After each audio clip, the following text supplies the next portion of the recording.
ஸ்கூலில் நடக்கிற விளையாட்டு போட்டியெல்லாம் நீங்கள் பார்த்துருப்பீங்க. அந்த பான் துண்டு இல்லாட்டி ஏதாவது ரொட்டியை கைத்தில் கட்டி தொங்க விட்டுருப்பினோம். அது ஒரு விளையாட்டு. அதை கடித்து சாப்பிட வேணும். அதை சாப்பிட்டு கொண்டிருக்க அந்த ரொட்டி துண்டை மேலே இழுப்பினோம். அதை சாப்பிட முடியாமல் பிள்ளைகள் வந்து தொங்கி தொங்கி அப்படியே மேலே இழுக்க அதை பாஞ்சு பிடிச்சி அதை சாப்பிடணும். அதில் வேண்டவை தான் முதலாவது பரிசுன்னு சொல்லுவினோம்.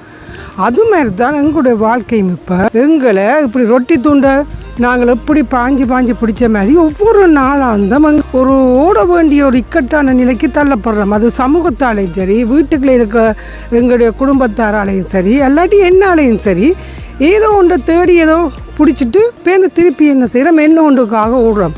இதே மாதிரி தான் ஓடி எங்களுக்கு ஒன்றிலையுமே திருப்தி இல்லாமல் சந்தோஷம் இல்லாமல் வாழ்கிற ஒரு கட்டத்துக்கு நாங்கள் ஆளாயிட்டோம். இதிலேருந்து தப்ப வேணுமெண்டா இருக்கிறத சந்தோஷமாக அனுபவிக்கணும்.